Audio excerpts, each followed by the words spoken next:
Welcome to SVG-TV News for Wednesday, April 9th, 2025. I am Rochelle Batiste with the details. 4 years ago, on April 9, 2021, volcano erupted explosively, displacing approximately 20,000 people. Homes and livelihoods were affected. Speaking on the anniversary of the eruption on NBC Radio today, Acting Prime Minister Montgomery Daniel said that recovery progress has been good, with almost every person having returned home, while a few are still housed by the government. We have done tremendously well since the eruptions of the last volcano. We have restored many of the facilities that would have been damaged. We have restored much of the housing infrastructure. Though there is still one or two persons who are still in private homes.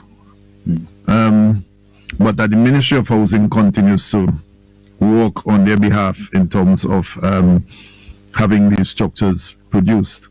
Many new houses have been built and many others have been repaired. Commenting on the progress made with the reconstruction, the Acting Prime Minister said that the government is thankful for the support received in helping to rebuild people's lives. We would have had, over the years, a number of houses restored. You have the Guyanese houses that we brought in that have been erected at this time. A number of houses from local material would have been used for construction of houses, and we would have restored life and living very much across St. Vincent and the Grenadines, so that a number of families would have pretty much restored their lives. Volcano started erupting effusively in December 2020, which continued for 3 months before it erupted explosively. There were 30 recorded explosive eruptions, which ended on April 22nd, 2021. The Acting Prime Minister, who also holds the portfolio as Minister of Transport and Works, said on radio today that looking at history, there's never been so much road work being carried out simultaneously. He noted that they are repairing and rebuilding roads across the country. The Ministry of Transport and Works would have been working on several programs to which the different projects are now being executed. And so there are 5 programs at the moment that has been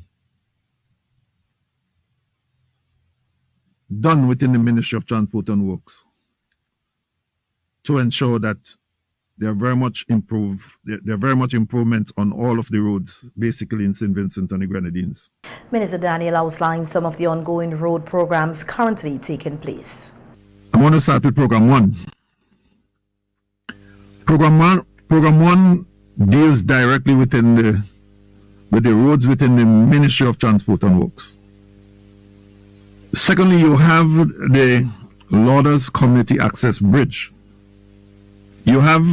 Thirdly, you have the Hakshabank realignment, and that is in the constituency of Morocco. Number 4 is where you have the consultancy for river crossings. The 5th project, the Argyle Infrastructure Works.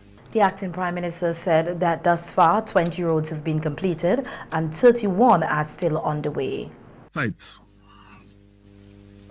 that this program has been working on, 20 of these roads are pretty much completed.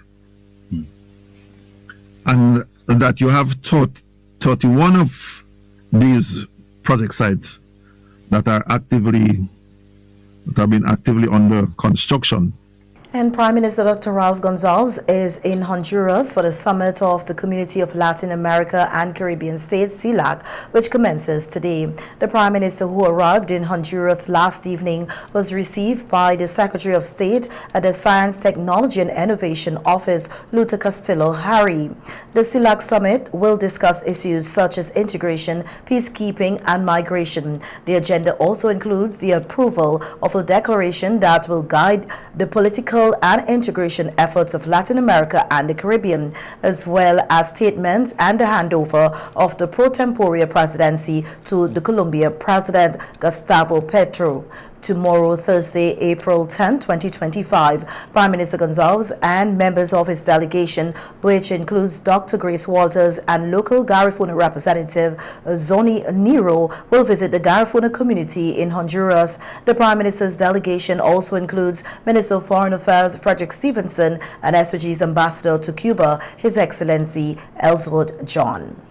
In other local news now, we hear that a Memorandum of Understanding, or MOU, was signed today, Wednesday, March 9, 2025, between the Ministry of Agriculture, Forestry, Fisheries, Rural Transformation, Industry and Labor, and Channel and Trimat supermarkets. The objective of the agreement is to enhance exports, reduce the food import bill of CARICOM by 25%, foster regional trade and strengthen food and nutrition security across the region.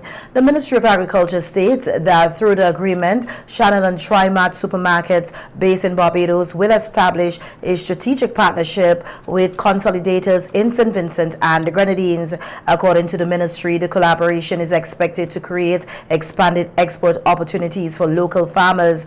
The Pharmacy Fruit and Veg of Barbados is also involved as a key stakeholder, facilitating the connection between the parties and supporting the initiative through trial shipments scheduled for April 2025, followed by full shipments in May 2025 and anticipated increased export demand by June 2025.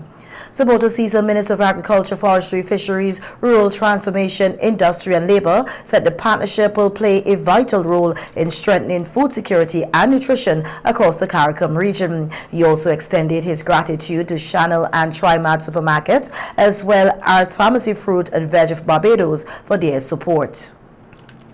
Extensive measures have been put in place to boost the citrus industry in St. Vincent and the Grenadines. So says Senior Agriculture Officer Rafiq Bailey, who in an interview with the Agency for Public Information, the API, emphasized that the citrus industry is being hindered by pests and diseases which have negatively impacted production levels over the years. As you all know, citrus in St. Vincent is suffering from a disease called citrus greening. It's affecting most of the trees once you plant them in the outdoors.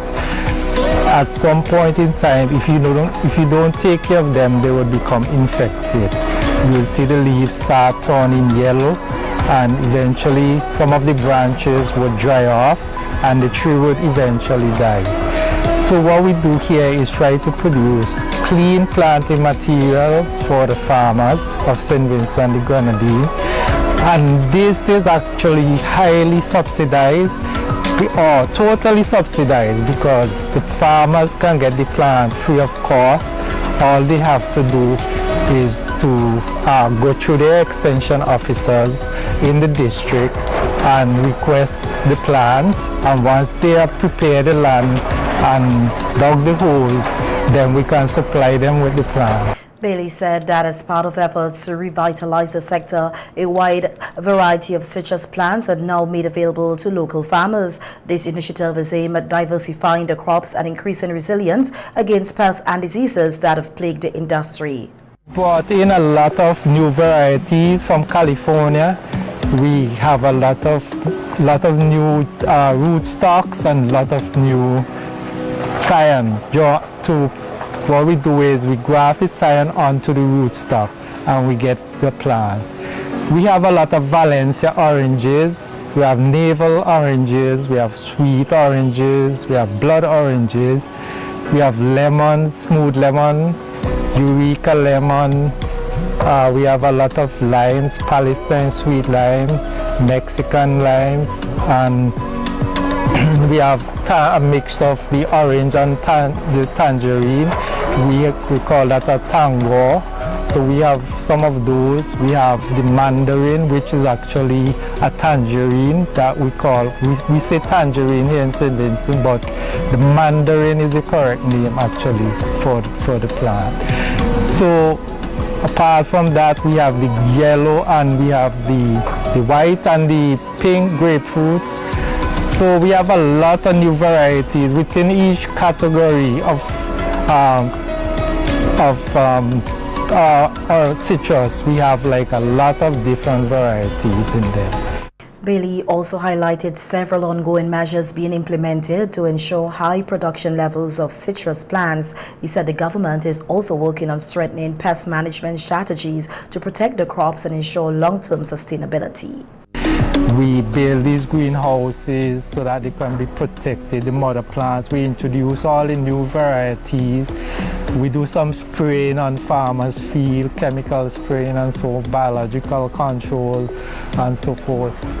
But then the farmer has to take the initiative, have to play their part also. They are the ones who have to take care of these plants. We've also allowed permission, give the supermarkets and other persons permission to bring in citrus from certain countries.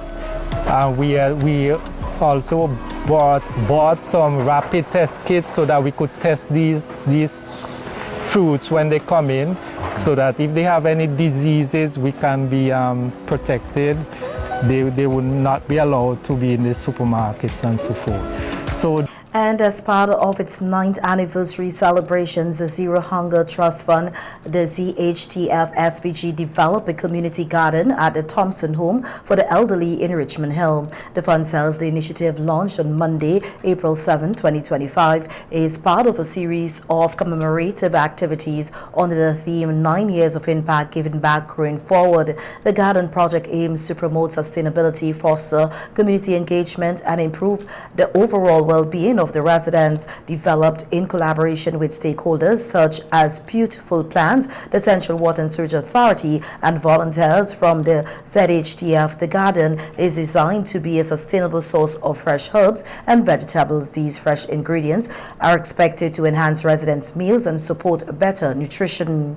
According to the Zero Hunger Trust Fund, SVG, in addition to its nutritional value, the garden offers therapeutic and physical benefits by engaging residents in gentle gardening activities. This contributes positively to their health, social interaction, and sense of purpose. The initiative forms part of the fund's broader commitment to empowering communities to build resilience through hands-on involvement in food security solutions. The Zero Hunger Fund says the community garden at the Thompson Home stands as a living legacy of the organization's dedication to uplifting lives through sustainable action. It says it looks forward to deepening its impact across St. Vincent and the Grenadines, supporting the development of a more sustainable, resilient, and self-sufficient nation. That the SVG Fire Department faced mounting pressure over the weekend, responding to 3 separate fires in New Montrose, Edinburgh, and Lomans, Leeward. The fires in Edinburgh and New Montrose were bushfires.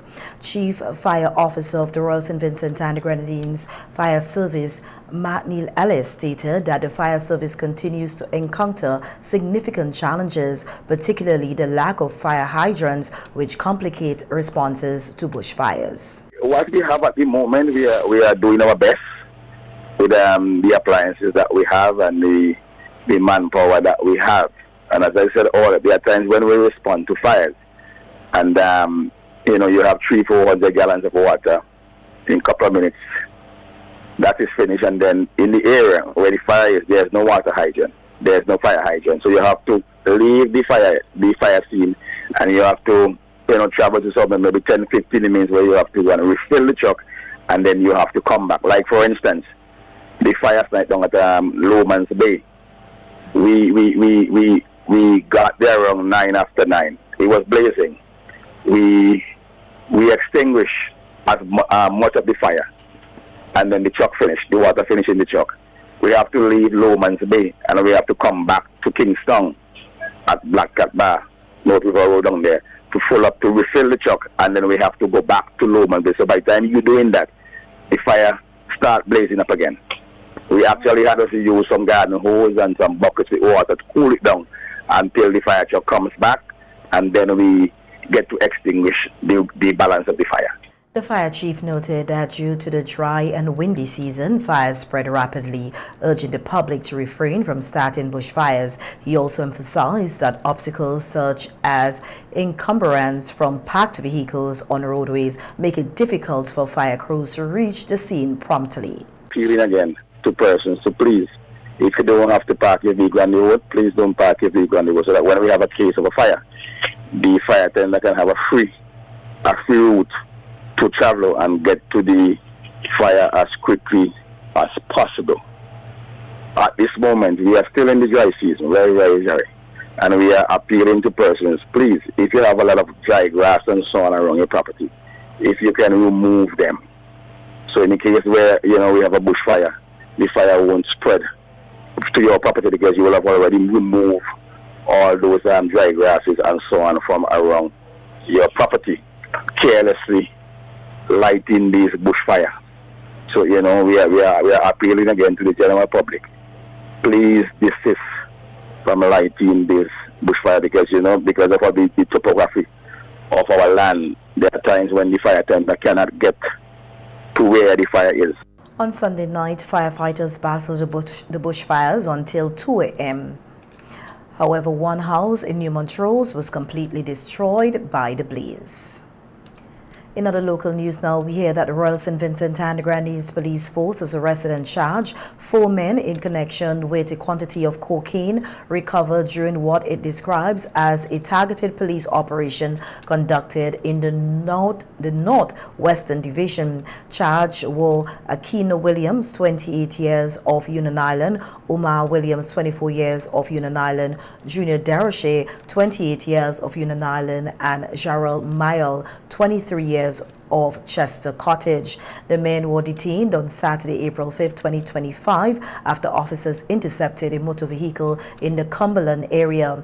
The Royal St. Vincent and the Grenadines Police Force says a search of the vehicle and its occupants was conducted, during which a quantity of cocaine and a digital scale with suspected residue were recovered. All 4 individuals were arrested on suspicion of possession of a controlled drug. The substance was subsequently weighed at the narcotics base in the presence of the accused and amounted to 245 grams of cocaine. All 4 men appeared before the Serious Offences Court on Monday. Junior Daroshe pleaded guilty to possession of a controlled drug for the purpose of drug trafficking, contrary to Section 16(1) of the Drug Prevention of Misuse Act, Chapter 284 of the Revised Laws of St. Vincent and the Grenadines, 2009. He was fined $6,000 with an alternative of 3 months or 1 year imprisonment if he fails to pay the fine. The prosecution withdrew the charges against Aquino Williams, Umar Williams, and Jarrell Mayall in relation to this offense. In a separate charge under Section 7(3) of the Drug Prevention of Misuse Act, Daroshe also pleaded guilty to possession of a controlled drug and was fined $3,000 EC with an alternative of 6 months imprisonment. Upon default, a destruction order was granted by the court for the cocaine. The Royal St. Vincent and the Grenadines Police Force says it remains resolute in its commitment to dismantling the illegal drug trade and ensuring the safety of communities across St. Vincent and the Grenadines. Members of the public are urged to stand with the force in the fight against crime by reporting any suspicious activity. In other news now, we hear that Minister of Tourism Carlos James is of the view that in order for Vincy Mas to be successful, there needs to be improved collaboration between stakeholders and the Carnival Development Corporation, the CDC. Speaking at the launch of Vincy Mas 2025 yesterday at Sandals Resort, the minister pointed out that all revenue generated during Vincy Mas benefits all stakeholders and therefore working together is essential. The monies that the CDC make, largely, the greater part of those revenues go right back in the hands of stakeholders who are in the industry. I want to make that very clear. So when you boycott CDC, and you run a campaign against the Carnival Development Corporation, you are boycotting not just the CDC, but the components of Vincy Mas. The mass men who work hard. The arrangers who are behind the scenes putting together the music for the Calypsonians. Those who are doing the orchestras to the panorama. That's where the revenue from the CDC goes. It goes right back into Vincy Mas in the hands of the stakeholders.